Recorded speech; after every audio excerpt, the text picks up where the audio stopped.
Assalamualaikum warahmatullahi wabarakatuh. Jumpa lagi di channel Kuldesak. Bagaimana kabar kalian? Semoga baik-baik aja.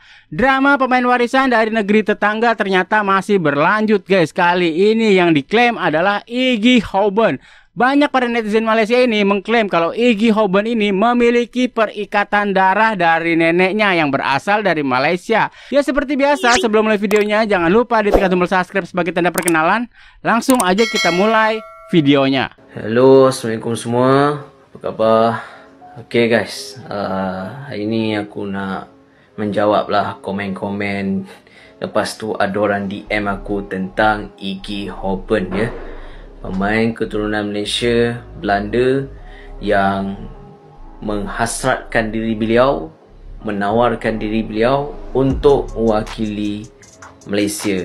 Dan beliau pun sudah declare bahawa nenek beliau berasal daripada Malaysia. Jadi aku nak jawab kat sini lah. Channel aku ni bukanlah channel nak memberitahu pasal pemain keturunan. Tapi kalau dah datang daripada mulut beliau sendiri, aku just cakap kat sini, okay, kau nak main untuk Malaysia, okay, tunggu bulan 12 ni. Sebab bulan ni jangan datang. Bulan ni, sekarang ni Presiden FPM pun kita tak nampak. Ada-ada aja memang ini. Aku tak nampak pun diorang bekerja sangat. Tapi tunggu bulan 12, itu saja. Aku tak nak sembang banyak sangat pasal pemain keturunan. Aku tunggu bulan 12. Masuk bulan 12, 1 bulan 12, baru aku cerita segala-galanya. Itu je. Okay, korang tunggu bulan 12, sabar. Aku tak nak cerita sekarang ni. Itu je. Okay, aku harap korang faham. Kalau dia nak main Malaysia, okay, that's good. Setelah sebelumnya, ramai pemain Eropah gagal dinaturalisasi Malaysia, yakni Mats Dagel, Ethan Whitley, Josh Brownhill, dan Isaac Hayden. Rata-rata pemain itu membantah punya garis keturunan dari Malaysia. Sekarang giliran Iggy Houben yang menolak memiliki darah keturunan Malaysia. Iggy Houben merupakan pemain Jong PSV. Iggy Houben menjadi pesepak bola Eropah kesekian yang disebut punya keturunan Malaysia. Rumor Iggy Houben berdarah Malaysia mencuat sejak bulan lalu. Ada klaim menyebut pemain 20 tahun itu punya nenek asal Malaysia. Kabar itu kemudian dibantah. Ibunya, Marielle Houben, menyebut keluarga sang pemain berasal dari Belanda tulen. Komentar Marielle Houben sedianya sudah ditulis sejak September lalu. Namun, baru viral baru-baru ini usai Iggy Houben kembali ramai diberitakan. Keluarga kami 100% dari Limburg, tulisnya di Facebook dengan bubuhan emoji tertawa lebar. Apa benda ni? Negara yang berjasi kuning ngeklaim lagi. Buset dah kepedean ini guys. Aduh cuy. Nggak ada habis-habisnya guys. Nggak ada habis-habisnya ngeklaim mulu pemain cuy. Buset dah ini guys ya.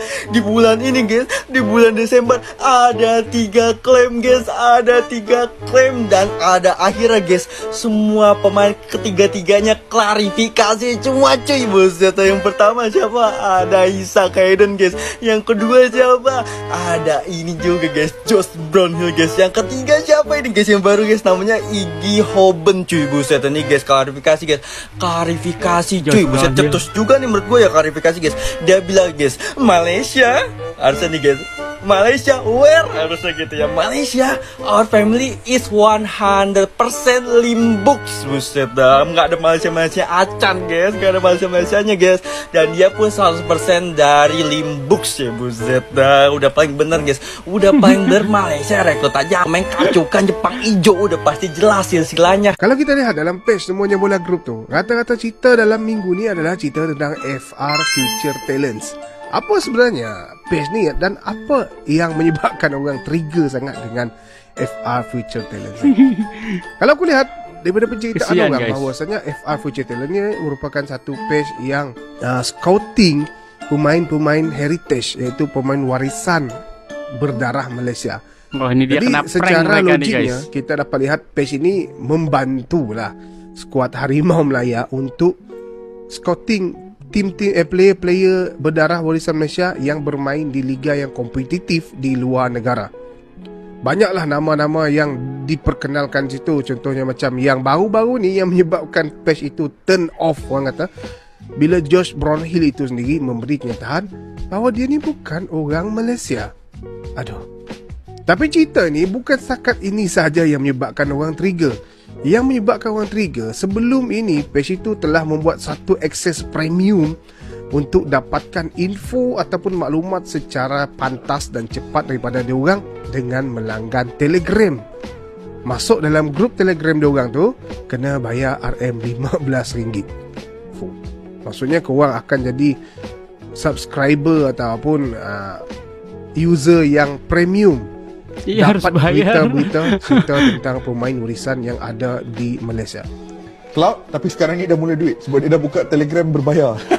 Untuk masuk nak tengok talent-talent lah. talent-talent yang dia nak suggestkan. RM10 ke apa dia cat saya tu aku nampak. Wang Haja. Aku pun antara user yang percaya juga dengan cerita daripada FR Future Talent ni. Aku baca lah, wow, macam menarik. Sebab kenapa kita ni percaya, kenapa aku boleh percaya? Sebab it gives us a hope, harapan untuk Harimau Melaya bangkit semula. Itu antara punca. Sebab aku percaya, wow, tengok profile player dia pernah sebut Josh Brownhill, lepas tu Tavernier, adalah beberapa orang pemain warisan di luar negara yang bermain dekat liga yang kompetitif, dekat EPL and so on. Bayangkan kalau diorang ni main Efek untuk Malaysia semua full. guys. Mana tak solid skuad Malaysia. Dan akhirnya masuk dalam bulan Disember hujung 2024 ni, lepas dah banyak subscriber and so on, page tu hilang. Tambahan lagi dengan kenyataan officially daripada Josh Brownhill, saya ni bukan orang Malaysia. So mana perginya fakta ataupun orang kata hujah yang sebelum ni, dia orang katakan memang dia ni tunggu nak confirm lagi, tunggu nak dapatkan IC lagi. Tapi rupa-rupanya bukan orang Malaysia, yang tidak ada kaitan langsung dengan orang Malaysia. Aduh. Jadi kita rasa macam harapan kita nak lihat kebangkitan ni di scam oleh page Future Talent ni. Kamu kan tahu dia tu penipu. Muka dia pun muka penipu. Yang kamu berdua bijak pandai yang boleh kena tipu dengan dia tu pasal apa? Yang menjadi sedih dan pedihnya dalam kes ni, bukan sahaja kita ni kena scam dengan Future Talent tu, kita pula kena bahan dengan peminat bola sepak Indonesia, Thailand, Vietnam, Singapura, ASEAN lah. Dia orang troll lah rupa-rupanya, harapan palsu. Sebab sebelum ni mungkin dia orang takut jugalah tengok, wow, mantap juga pemain warisan Malaysia ni. Rupa-rupanya kena scam. Dia orang pun gelak lah. Kita pun gelak juga, sedih juga, macam-macam lah yang kita. Ya seharusnya kalau mereka ini cerdas, mereka ini mencari kebenaran faktanya seperti apa. Masa hanya karena dari Future Talent berita itu ditelan mentah-mentah, kenapa nggak konfirmasi ke akun-akun FAM atau ke akun federasi-federasi sepak bola timnas Malaysia? Apakah benar pemain ini adalah pemain yang diincar oleh timnas Malaysia dan memiliki darah keturunan dari Malaysia? Jadi kesalahan ini tetap pada mereka guys. Mereka ini dengan mudahnya termakan berita-berita yang tidak jelas dan tidak pasti. Kalau sudah begini kan mereka sendiri yang malu. Udah dibuat konten, digembar-gemborkan ke sana ke sini, akhirnya nihil. Ternyata pemain-pemain kacukan yang mereka bangga-banggakan selama ini, ternyata itu fake guys, nggak nyata. Itu cuma angan-angan mereka aja. Lanjut. Malaysia ribut caper nih, ke guys. supporter timnas Indonesia. Ya kalian pasti tahu siapa dia. Dia adalah influencer asal Malaysia, Wibro. Semenjak Piala Asia U23, ini orang selalu caper ke timnas Indonesia. Ya dengan memuji-muji perkembangan timnas Indonesia. Sampai akhirnya dia itu dapat banyak followers, banyak viewers dari Indonesia. Tapi semua berubah ketika iShowSpeed datang ke Indonesia. Ya sebelumnya dia sampai bikin 4-5 video tentang iShowSpeed. Tapi karena di Indonesia iShowSpeed itu membahas tentang batik. Nah dia bikin itu tentang batik itu bukan punya orang Indonesia. Sampai memicu kemarahan oleh supporter sepak bola Indonesia. Nah 1 minggu kemudian dia itu bikin video klarifikasi soal batik. Tapi karena udah kadung dibully, dia juga bikin video kalau tanpa supporter Indonesia saya tetap banyak views kok. Nih ternyata konten dia tanpa membahas Indonesia itu tidak akan tembus jutaan. Dan akhirnya dia ketahuan menghapus video soal batik Indonesia. Yang terbaru dia coba lagi narik simpati rakyat Indonesia dengan membahas peluang Indonesia setelah dicurangi. Dan tadi malam dia bahas tentang Kevin Dix. Aku lebih berespek sama abang ini. Abang ini dari awal membahas Indonesia tidak sekalipun menjelekkan Indonesia. Respect buat abang Jom, teruslah membahas Indonesia. Beda dengan orang ini yang bahkan lebih dari setengah followersnya adalah orang Indonesia. tapi dia cuman mau cari untung. Salam Di Matteo. Ini Webro juga kena prank ini dia guys, masalah Josh Brownhill dan pemain-pemain kacukan lainnya. Coba sekarang kita lihat klarifikasi dari Webro guys. Terima kasih kepada mereka yang dah tag saya dekat video brother ni. Pada asalnya saya tak ambil pot pun. Saya malas benda-benda remeh-temeh ni. Tapi nampaknya ada banyak fitnah yang dilontarkan dalam video ni. So jom kita explain sikit lah. Yang pertama, dia cakap saya buat video konten Indonesia sejak Piala Asia Under-23. Nak naikkan views dan sebagainya. Kalau korang followers yang dah lama follow Wibro, orang-orang Indonesia pun ada yang tahu.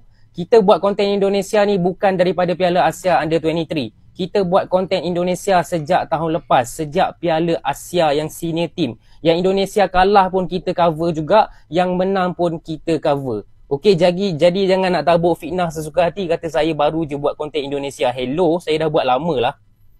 Fitnah yang kedua pasal saya kata batik tu bukan orang Indonesia. Yang ini pun salah juga. Dalam video tu saya kata batik memang orang Indonesia. Tapi orang Indonesia ada yang overclaim. So saya cakap lah, kau bawa je lah batik tu masuk kubur. Itu yang menyebabkan orang Indonesia marah. Dan saya dah explain pasal tu. Tak pernah sekali dalam video saya cakap batik tu milik Malaysia. Tak pernah sekali. So jangan nak buat fitnah sesuka hati. Orang yang tengok video tu, diorang tahu apa yang saya cakap. Yang seterusnya, dia cakap lagi, saya ni sendu kalau tak buat konten Indonesia tak masuk jutaan view. Okay, boleh pergi dekat profil saya, tukar kepada most popular dan awak boleh tengok berapa banyak konten-konten yang tidak berkaitan Indonesia yang dah ada jutaan views. Olimpik, anime, Korea, banyak sangat. Saya tak malas nak sebut, memang banyak. Lepas tu, brother ni cakap, saya masih lagi buat konten Indonesia untuk menarik simpati. Simpati apanya? Buat apa?